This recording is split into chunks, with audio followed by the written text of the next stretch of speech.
Hello hi ಅಸ್ಸಲಾಂ ವಲೈಕುಮ್ ನಮಸ್ಕಾರ. ಎಲ್ಲರೂ ಹೇಗಿದ್ದೀರಾ? ಎಲ್ಲರೂ ಚೆನ್ನಾಗಿದ್ದೀರಾ ಅಂತ ಅನ್ಕೊಂಡಿದ್ದೀನಿ. ನಾನು ಕೂಡ ತುಂಬಾ ಚೆನ್ನಾಗಿದ್ದೀನಿ.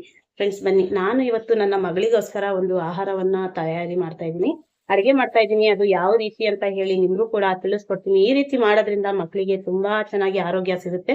ಆದಷ್ಟು ನಿಮ್ಮ ಮನೆಯಲ್ಲಿ ಇರುವಂತ ಮಕ್ಕಳಿಗೆ ಈ ರೀತಿ ಅಡಿಗೆಯನ್ನ ಮಾಡಿ ತಿನ್ಸೋದನ್ನ ನೋಡಿ, ತುಂಬಾ ಚೆನ್ನಾಗಿರುತ್ತೆ.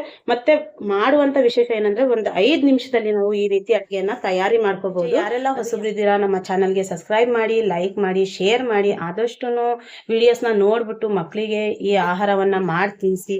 ಎಲ್ಲೂ ವಿಡಿಯೋಸ್ನ ಸ್ಕಿಪ್ ಮಾಡಬೇಡಿ, ಆದಷ್ಟು ನೋಡಿ. ನಮ್ಮ ವಿಡಿಯೋ ನೋಡಿದವ್ರಿಗೆಲ್ಲ ಧನ್ಯವಾದ ಹೇಳಕ್ಕೂ ಕೂಡ ಇಷ್ಟಪಡ್ತೀನಿ. ಫ್ರೆಂಡ್ಸ್, ಈಗ ಬನ್ನಿ, ನಾನು ಏನೇನನ್ನ ತಯಾರಿ ಮಾಡ್ಕೊಂತೀನಿ ಅಂತ ನಿಮ್ಗೂ ಕೂಡ ತಿಳಿಸ್ಕೊಡ್ತೀನಿ. ನೋಡೋಣ ಅದು ಯಾವ ಮಾತ್ರದಲ್ಲಿ ಏನೇನ್ ತಗೊಂಡಿದ್ದೀನಿ ಅಂತ ಕೂಡ ನಿಮ್ಗೆ ತೋರಿಸ್ಕೊಡ್ತೀನಿ. ನೋಡಿ ಫ್ರೆಂಡ್ಸ್, ಇಲ್ಲಿ ನಾನು ತಗೊಂಡಿರೋ ಅಂತ ವಸ್ತುಗಳು ಎಲ್ಲ ನೀವು ಗಮನಿಸಿ ಏನೇನಿದೆ ಅಂತ ಹೇಳಿ.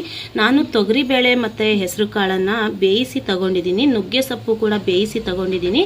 ನಾನು ಹಸಿ ಕೊತ್ತಂಬರಿ ಸೊಪ್ಪು, ಜೀರಿಗೆ ಮತ್ತೆ ಕರಿಮೆಣಸಿನ ಪೌಡ್ರು, ಚಿಟಿಕೆಯಷ್ಟು ಅರಿಶಿನ ಪುಡಿ, ಚಿಟಿಕೆಯಷ್ಟು ಖಾರದ ಪುಡಿ, ಚಿಟಿಕೆಯಷ್ಟು ಉಪ್ಪು, ಒಂದೇ ಒಂದು ಬೆಳ್ಳುಳ್ಳಿ ಇಲ್ಕು, ಚಿಕ್ಕದಾಗಿರುವಂಥ ಬೆಳ್ಳುಳ್ಳಿ ಇಲ್ಕು, ಮತ್ತು ಹೆಸರು ಬೇಳೆ, ಈರುಳ್ಳಿ, ಟೊಮೆಟೊ ಇಷ್ಟು ತಗೊಂಡಿದ್ದೀನಿ.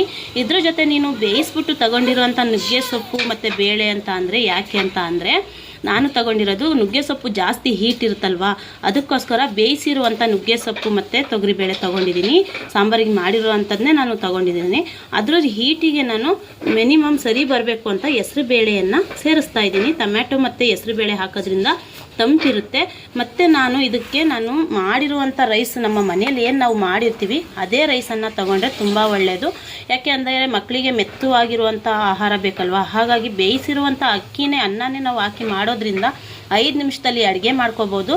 ಮಕ್ಕಳಿಗೆ ಇದೆಲ್ಲ ನೀಟಾಗಿ ಊಟವನ್ನು ಮಾಡಿಸ್ಬೋದು. ಅದ್ರ ಜೊತೆಗೆ ನಾನು ನೋಡಿ, ಇಲ್ಲಿ ಮಾಡಿರುವಂಥ ನೀರು ಕೂಡ, ಬೇಯಿಸಿರುವಂಥ ನೀರು ಕೂಡ ನಾನು ತಗೊಂಡಿದ್ದೀನಿ ಸ್ವಲ್ಪ ಮಟ್ಟಿಗೆ. ಅದ್ರ ಜೊತೆಗೆ ಈ ನೀರು ಕೂಡ ನಾನು ತಗೊಂಡಿದ್ದೀನಿ, ಬೇರೆ ನೀರು ಕೂಡ ತಗೊಂಡಿದ್ದೀನಿ, ಮತ್ತು ಈ ನೀರು ಸ್ವಲ್ಪ ತಗೊಂಡಿದ್ದೀನಿ. ಯಾಕೆ ಅಂದರೆ ಈ ನೀರು ತುಂಬ ಚೆನ್ನಾಗಿರುತ್ತಲ್ವಾ, ಹಾಗಾಗಿ ಇದು ಕೂಡ ನಾನು ತಗೊಂಡಿದ್ದೀನಿ. ಫ್ರೆಂಡ್ಸ್, ಇದೆಲ್ಲ ಸೇರಿಸ್ಬಿಟ್ಟು ನಾವು ಆದಷ್ಟು ಎಲ್ಲ ಮಿಕ್ಸ್ ಮಾಡಿ ಮಾಡೋದ್ರಿಂದ ಮಕ್ಕಳಿಗೆ ತುಂಬ ಒಳ್ಳೆಯ ಆಹಾರ ಆಗಿ ಉಪಯೋಗ ಆಗುತ್ತೆ. ಈ ರೀತಿ ಮಾಡ್ಕೊಳ್ಳಿ, ತುಂಬ ಚೆನ್ನಾಗಿರುತ್ತೆ. ನಾನು ಇದೆಲ್ಲ ಮಿಕ್ಸ್ ಮಾಡ್ಕೊತೀನಿ. ಯಾವ ಮಟ್ಟಕ್ಕೆ, ಯಾವ ಹದದಲ್ಲಿ ನಾನು ಸೇರಿಸ್ಕೊತೀನಿ ಅಂತ ನಿಮಗೂ ಕೂಡ ತೋರಿಸ್ತೀನಿ. ಇದು 1.5 ಲೀಟರ್ ಕುಕ್ಕರ್ ಏನಿದೆ, ನನ್ನ ಮಗಳಿಗೋಸ್ಕರನೇ ನಾನು ತೊಗೊಬಂದಿರೋದು. ಸ್ಪೆಷಲಿ ನೀವು ಮೇನು ಇಂಥ ಕುಕ್ಕರನ್ನು ಖರೀದಿ ಮಾಡ್ಕೊಳ್ಳಿ, ಮಕ್ಕಳಿಗೋಸ್ಕರ ತುಂಬ ಚೆನ್ನಾಗಿ ಅಡುಗೆ ಮಾಡ್ಕೋಬೋದು. ನೋಡಿ, ಅದರಲ್ಲಿ ಒಂದು ಚಿಕ್ಕ ಬೌಲು, ನಾನು 2 ಟೈಮಿಗೆ ಆಗೋವಷ್ಟು ಮಾತ್ರ ನಾನು ಅಡುಗೆಯನ್ನು ನನ್ನ ಮಗಳಿಗೆ ಮಾಡ್ತಾ ಇರೋದು. ಜಾಸ್ತಿ ಏನು ಮಾಡೋದಿಲ್ಲ. ಯಾಕೆ ಅಂದರೆ ತುಂಬ ಬೇಯಿಸೋದ್ರಿಂದ ಮಕ್ಕಳಿಗೆ ಬೇರೆ ಯಾರೂ ಅಷ್ಟಾಗಿ ತಿನ್ನೋಕ್ಕಾಗೋದಿಲ್ಲ. ಮೆತ್ತಗಾಗಿರುತ್ತಲ್ವ, ಮಕ್ಕಳಿಗೆ ಮಾತ್ರ ನಾವು ತಿನ್ಸೋಕ್ಕಾಗೋದು. ಎಷ್ಟೇ ಚಿಕ್ಕ ಮಾತ್ರದಲ್ಲಿ ಮಾಡ್ತೀವಿ ಅಂತ ಅಂದ್ರೂ ಈ ಕುಕ್ಕರಲ್ಲಿ ಅಡುಗೆಯನ್ನು ಮಾಡ್ಕೋಬೋದು.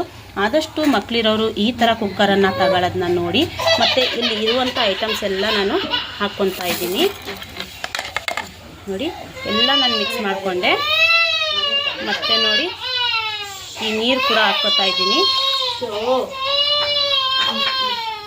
ಮತ್ತೆ ನೋಡಿ ಎಲ್ಲ ಮಿಕ್ಸ್ ಮಾಡ್ಕೊಂಡಿದ್ದೀನಿ. ಅದ್ರ ಜೊತೆ ನಾನು ನೀರಿನ ಮಾತ್ರ ಕೂಡ ಜಾಸ್ತಿ ಹಾಕ್ಕೊಂತೀನಿ. ಈ ರೀತಿ ಜಾಸ್ತಿ ಹಾಕ್ಕೊಳ್ಳಿ, ಸ್ವಲ್ಪ ಚೆನ್ನಾಗಿ ಬೇಯಬೇಕಲ್ವಾ, ಹಾಗಾಗಿ ಚೆನ್ನಾಗಿ ಬೇಯಿಸ್ಕೊಳ್ಳಿ. ಒಂದು 5 ವಿಷಲಿಗೆ ಕೂಗಿಸ್ಕೊಳ್ಳೋಣ. ಈ ರೀತಿ ಕೂಗಿಸ್ಕೊಂಡ್ರೆ ತುಂಬಾ ಚೆನ್ನಾಗಿರುತ್ತೆ. ಇದೆಲ್ಲ ನಾನು ಕೂಗಿಸ್ಕೊಂಡ್ಬಿಟ್ಟು ನಿಮ್ಗೆ ತೋರಿಸ್ತೀನಿ. ಫ್ರೆಂಡ್ಸ್, ಬನ್ನಿ, ಈಗ ವಿಷಲ್ ಹಾಕಿ 5 ವಿಷಲಿಗೆ ನಾನು ಕೂಗಿಸ್ಕೊಂಡು ಯಾವ ರೀತಿಲಿ ಬರುತ್ತೆ ಅಂತ ತೋರಿಸ್ತೀನಿ. ನಾನು ಎಲ್ಲ ಕೂಗಿಸ್ಕೊಂಡಿದ್ದೀನಿ, ವಿಷಲ್ ಎಲ್ಲ ನೀಟಾಗಿ ಬಂದಿದೆ.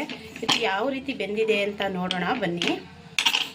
ನೋಡಿ, ಬಿಸಿ ಇದೆ, ಬೇಯಿಸಿರೋದೆಲ್ಲ ನೋಡಿ, ನೀರು ಒಂದು ಸ್ವಲ್ಪ ಬಂದಿದೆ, ಬಿಸಿನೇ ಇದೆ. ನೋಡಿ, ಎಲ್ಲ ಚೆನ್ನಾಗಿ ಬೇಳೆಗಳು, ಸೊಪ್ಪೆಲ್ಲ ಮತ್ತೆ ಚೆನ್ನಾಗಿ ಬೆಂದಿದೆ. ಇದನ್ನು ನಾವು ನೀಟಾಗಿ ಬಟ್ಲಲ್ಲಿ ಹಾಕ್ಕೊಂಡು ಮಸ್ತ್ಬಿಟ್ಟು ಇದಕ್ಕೆ ತುಪ್ಪವನ್ನು ಬೆರೆಸ್ಕೋಬೇಕು. ಅದು ಯಾವ ರೀತಿಯಲ್ಲಿ ನಾನು ಮಸ್ಕೊತೀನಿ ಅಂತ ಕೂಡ ನಿಮಗೆ ತೋರಿಸ್ತೀನಿ. ಬನ್ನಿ ಫ್ರೆಂಡ್ಸ್, ಬಟ್ಲಿಗೆ ನಾನು ಸರ್ವ್ ಮಾಡ್ಕೊಂಡು ತೋರಿಸ್ತೀನಿ. ನೋಡಿ ಫ್ರೆಂಡ್ಸ್, ನುಗ್ಗೆ ಸೊಪ್ಪಿನ ಭಾತ್ ನನ್ನ ಮಗಳಿಗೋಸ್ಕರ ನಾನು ತಯಾರಿಯನ್ನು ಮಾಡಿದ್ದೇನೆ. ಇದೆಲ್ಲ ಮಸ್ತ್ಬಿಟ್ಟು ಅವಳಿಗೆ ಊಟ ಮಾಡಿಸಿ ನಿಮಗೆ ತೋರಿಸ್ತೀನಿ. ಮತ್ತೆ ಸಿಗೋಣ. ಇದೆಲ್ಲ ನಾನು ಮಸ್ತ್ಕೊತೀನಿ, ನೀಟಾಗಿ ಮಸ್ತ್ಕೊಂಡು ಇದಕ್ಕೆ ತುಪ್ಪವನ್ನು, ಒಂಚೂರು ತುಪ್ಪವನ್ನು ಮಿಕ್ಸ್ ಮಾಡ್ಕೊತೀನಿ.